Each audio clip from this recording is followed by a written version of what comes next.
Welcome to The Healing Artist. I'm your host, Frida.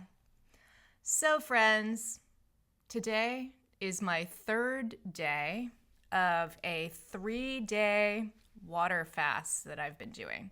That's not exactly true. It's a liquid fast. So I am just drinking liquid.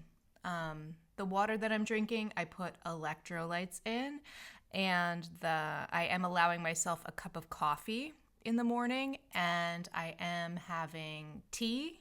So, and some sparkle water. So it's just a liquid fast.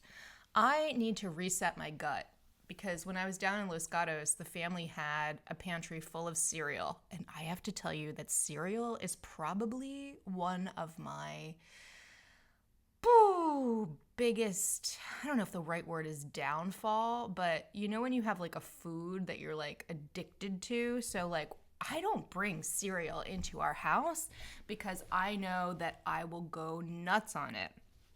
Like a box of cereal will last a couple of days because I just keep going back to it and back to it and back to it, almost like in a fugue state. So when I was down there house sitting, especially with the chaos and stuff, I didn't have my willpower intact. It was more like a coping mechanism. So like once a day, I was finding myself having like an afternoon snack of cereal or cereal on yogurt. And they had like a pantry full of like 10 different kinds of cereal, or maybe 5 different kinds of cereal. I don't know, it was a lot of different kinds of cereal. So when I got back and home, I recognized that I had that sort of processed food sugar situation running through my body. And when I tapped in during meditation and listened to my body requested that I do a gut reset. And I've done this in the past. I haven't done it in about a year. But a gut reset for me is just doing a fast for 3 days, just like a 72-hour fast. Drinking water, I really take it easy. I don't do any major activity during that time. If I take a walk, like I'm sort of just walking around the neighborhood as opposed to going out to the woods, just because you got to kind of conserve your energy. It's a little bit lower, but I drink so much water that I'm never hungry. And what that does, it just switches up your gut biome and let things sort of begin to repair itself again in your body. Also, we can train our gut biome to desire certain things. You may have heard of like candida and like what's going on with candida in your gut, and like that's that overproduction, like what happens when you have a lot of sugars going on in your system. And just sort of taking away the sugar, the added refined sugar from the gut biome and retraining it. So day 3 of fasting. So if I'm a little loopy, that's why. I was sort of looking at my calendar and I'm like, okay, I just woke up. I've got my coffee here with you this morning, which I will take a sip of. And just time-wise, there's a lot of things on the calendar that are happening. And I was like, you know what? I'm going to run in there and record a podcast to be able to release this in an appropriate amount of time. So currently, we're having some work done in our home. There was some water damage that had happened from a faulty roof in the past, and we have been trying to get this fixed now for, I don't even know, months and months and months and months. The faulty roof situation over a year, but like the internal water damage, oh God, I don't know, 4, 5, 6 months, something like that. It feels like forever. Anyway, yesterday it actually started. It's happening. A man came with his friend and they're handymen, and they are in the garage and in the kitchen, and they are fixing this drywall situation where we've had just holes in the drywall for a period of time now. Like the garage, almost like half a year we've had holes in the ceiling, and in the kitchen, a month. So anyway, this is terribly exciting. It also means that someone's coming to the house relatively soon. So I was going to hop in here and just get this recorded. This kind of activity with the texturing of the walls and the measuring and the painting, it's sort of like multiple days of just these style interactions, but of having people in the home. But I cannot tell you how grateful I am that they're here and they're doing it. It's been a trial to get these people into the house to do this work. And I am just elated that they are here. I cannot complain. The whole house out there is just completely covered in plastic. You can't like get into the living room. Like everything is covered in the kitchen. And it's a good day to be doing the fasting while they're here because I don't need the kitchen at all. Ooh, you guys, it's a lot. It's also nice because my husband's out of town. He's in New Orleans at a business conference and then also a vacation, which is nice. It's one of his favorite places to go. Something I would share with you is that my husband and I often vacation separately. Almost always, actually, to be honest, like in the past period of time in our lives. We used to go on vacations together, but then we kind of stopped and just do our own things. And we need to get back, I think, to choosing fun things and then going and doing the fun things together, because we definitely, our interests, like in 18 years, our interests have split off in such a form where he's very interested. He loves live music. He loves going to concerts. He loves punk rock and underground music and, you know, the kind of music where the tickets are less than $50 still. He really loves that, like, new music, underground stuff. And he does that a lot. And he has friends and besties that he goes off and does that with. And I'm elated because I'm not a night owl. I'm usually asleep before 10 p.m. because I get up really early in the morning. And I don't want to do that. There's like no version of me that is in a club. Like a club is the wrong word, but you know, like a long bar watching a band in a tight quarters with a lot of other people. That is not who I am. And then, you know, I'm going off to psychic fairs and having a good time doing that. Or I spend all my time walking in the woods and hanging out with friends online. I have a lot of spiritual friends that I've met, and they're all over the world. Also, just working on my business is really fun to me. Those are the things that I love and enjoy. Yeah, and like camping and nature vacations. He loves that stuff too. We just have had a tendency to like sort of break off from one another and do separate activity. And I don't think there's anything wrong with that. We have a tendency to go off and do other things, and then I'll miss him. And then when I get to come home to him. Or he goes off, and then when he comes back, he misses me. It's nice. I think it's nice. When couples are so incredibly stuck together like glue, and they absolutely do everything together, well, I don't have any thoughts on it. I've never had a relationship like that. I am extremely independent, and I've just never had one of those kind of relationships. Yeah. I think if I had somebody in my back pocket all the time, it would kind of drive me nuts. I like variety. I like different things around me, or being alone. But I'm never really alone because I have spirit around me all the time, and trees and nature and all that kind of stuff. You know, they're talking to me, so I'm never alone. So I saw this list on Google this morning, and I thought that this would be fun to just talk to you about because, I don't know. I haven't read the entire article, but I just saw it and did like a scale through, and I was like, oh, okay, let's talk about this. The list is, if you've achieved any of these 7 things in life, you're more successful than the average person. Success isn't always about headlines, job titles, or social media brag rights. In fact, most meaningful achievements are often quiet, deeply personal, and easy to overlook. They don't come with applause or trophies, but they reflect emotional intelligence, personal growth, and a clear sense of direction. Qualities that separate truly fulfilled people from the crowd. All right, let's see. So if you've achieved any of these following 7 things, chances are you're more successful than the average person. even if you don't always feel like it. All right, let's see what the 7 things are. 1, you know what truly matters to you and live by it. How does that land for you? You know what truly matters to you and you live by it.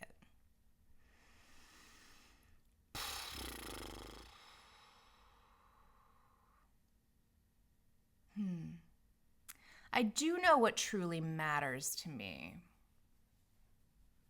And I live by it. I think that this is a complicated one because I think the answer for me is both yes and no. So the yes aspect of it is I do know what matters to me. I do know that I am a soul having a human experience. I feel that, know it deeply, completely. What matters to me is, if I'm going to be completely and totally honest, what matters to me is creating something to assist people in healing, to sort of like rise people up, to help them with their healing journey. And I'm willing to work really, really hard on that because that's what matters to me. And now I'm trying to figure out how to say this, but there's something in here about legacy as well.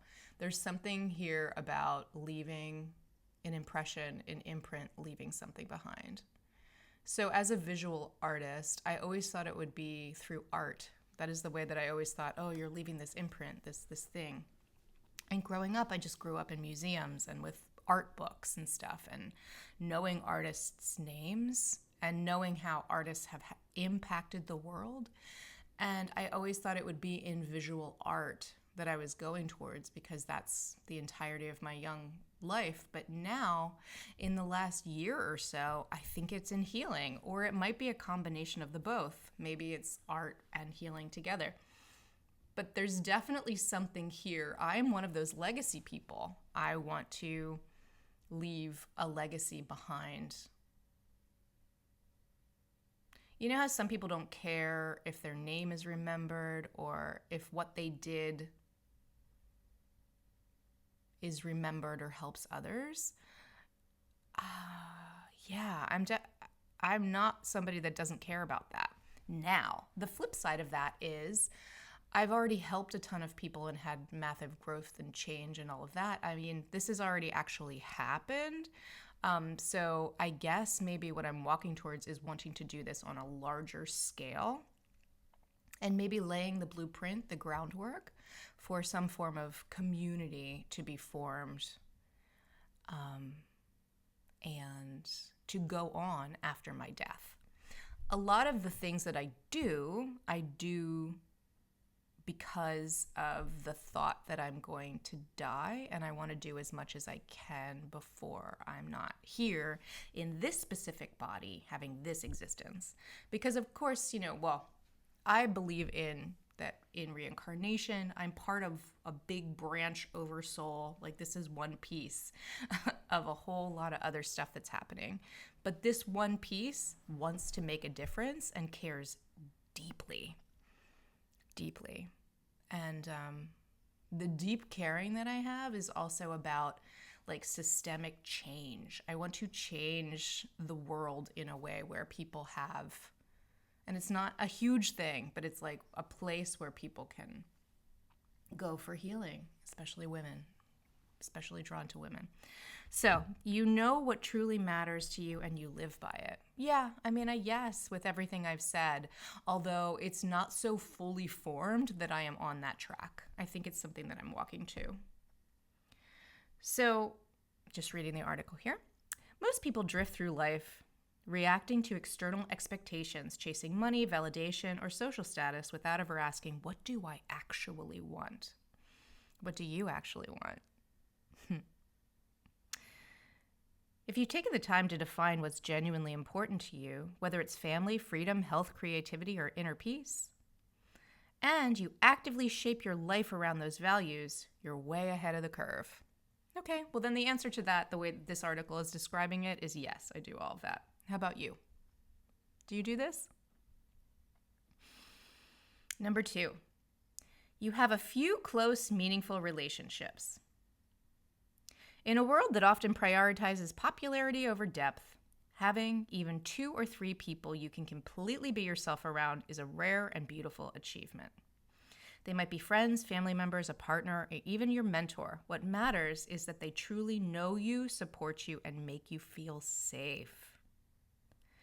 The answer to that one for me is an easy yes. Oh my God, I know that I am so lucky in relationships. Like, I have incredibly beautiful, deep, meaningful, true, super deep friendships. I don't have a lot of surface level friendships. The most surface level friendships that I have are probably like my Burning Man community. Like, they think they know me, or they think there's like a version of me that they think they know because it's like a personality trait that I bring out and sort of almost like as an actress. Like, here's this personality trait that we're bringing forward. It's absolutely part of me, but like the big, broad, sweeping, who is this woman is a heck of a lot more deep than that. And I have some people in my life that I am so, like, I'm just honest. I can excavate my soul with them, and they are down for it. They see every corner of me, and they still love me. They love me, the darkness and the light. And then they share with me the darkness and the light. And boy, howdy, it is beautiful to be in those friendships. Yeah.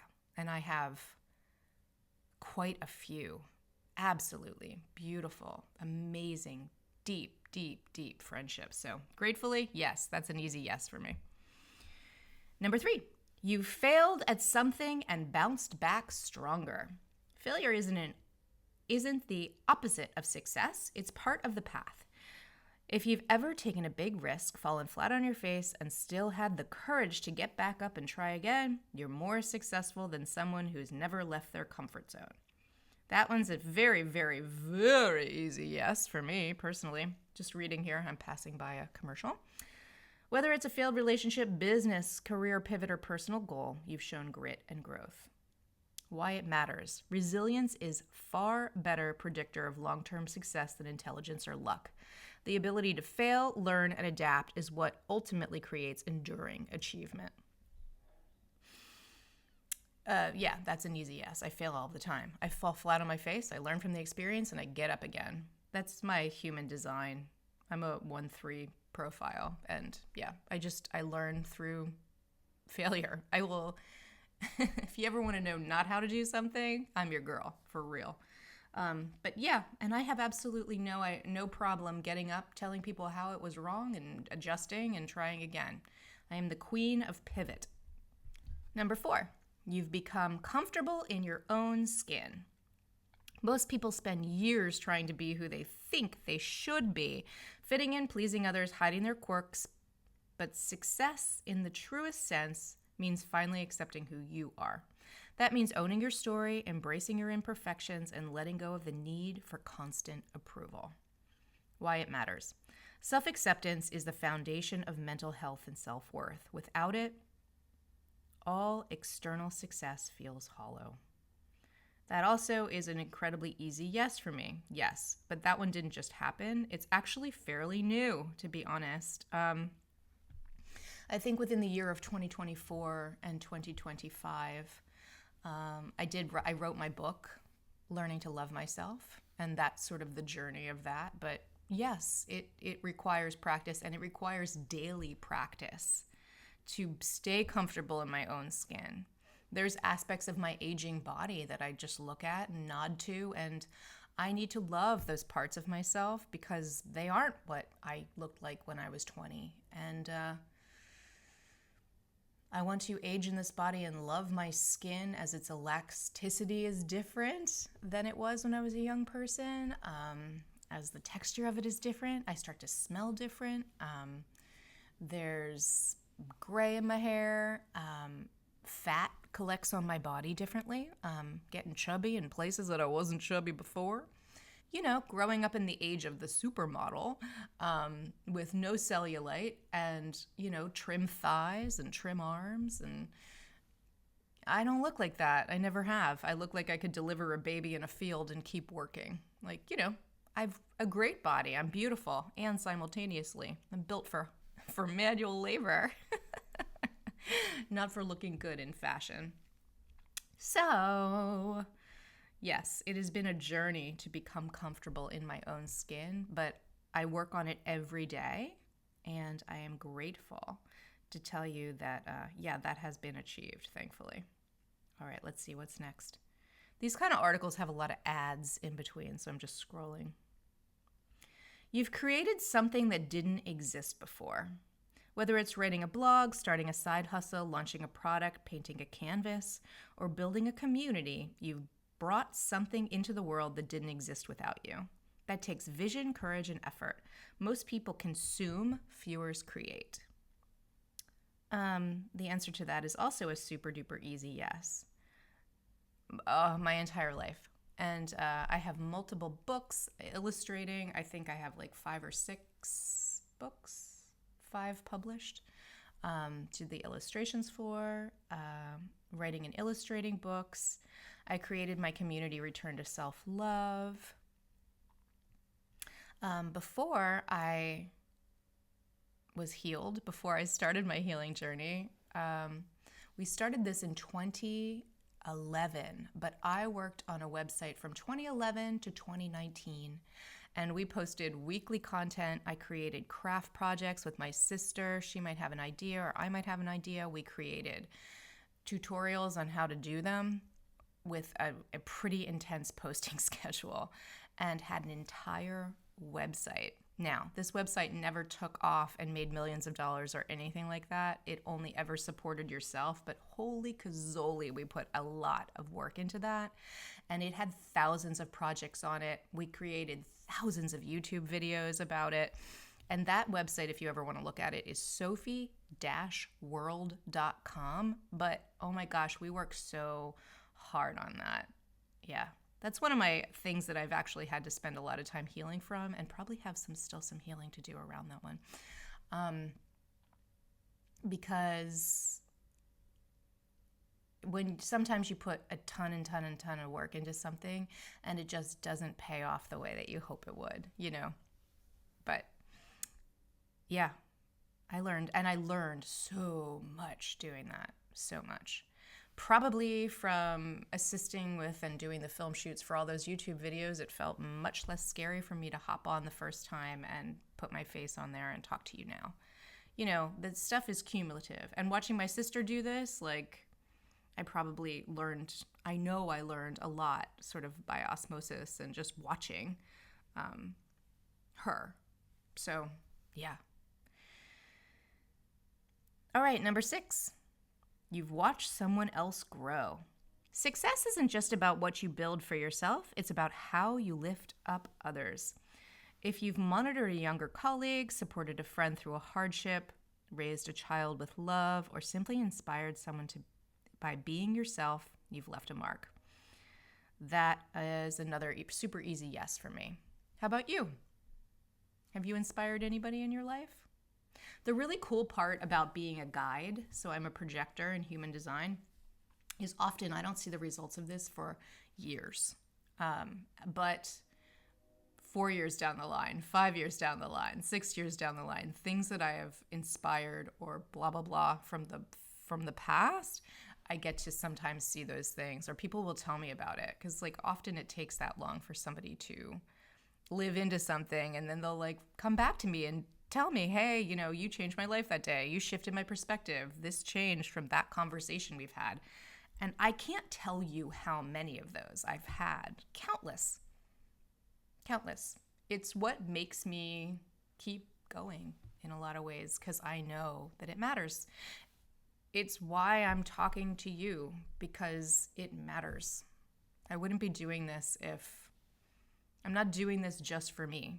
Although my friend said, do this just for you. So there's an element of, yes, I'm going to do this just for me. And I know that living into my authentic truth and doing this just for me can be helpful, because it's leading by example. It's teaching through example. Helping others shows wisdom, compassion, and maturity. Why it matters. Studies show that giving support is important to mental well-being, as is receiving it. It depends on our sense of meaning and connection. A subtle sign. You've received a message or heard someone say, I wouldn't have made it through that without you. Yeah, I actually have several of those in my life where people were intending to kill themselves and then come to me honestly like a year later or 2 years later and say, hey, that conversation that we had, I didn't kill myself. How amazing is that? Like, that's crazy to me.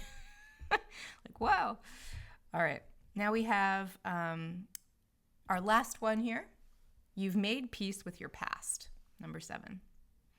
We all carry pain, regrets, and wounds.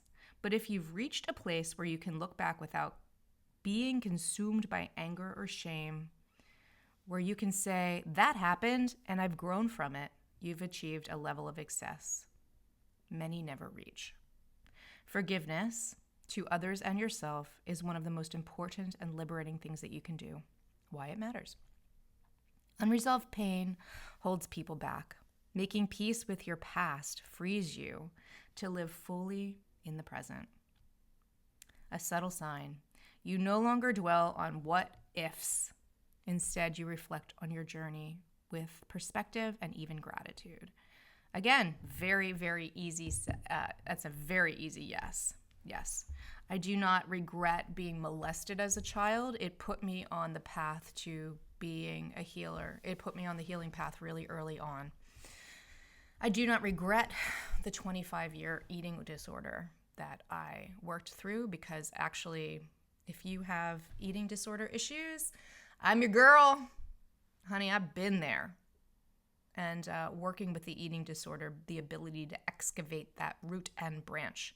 Because when I tell you that eating disorder had tendrils in every aspect of me, I am not joking. There's still times when it comes up in my life. I've gotten most of it, but there's still little sprouts or tendrils or things that come up, and then I focus on them and I deal with them when they do.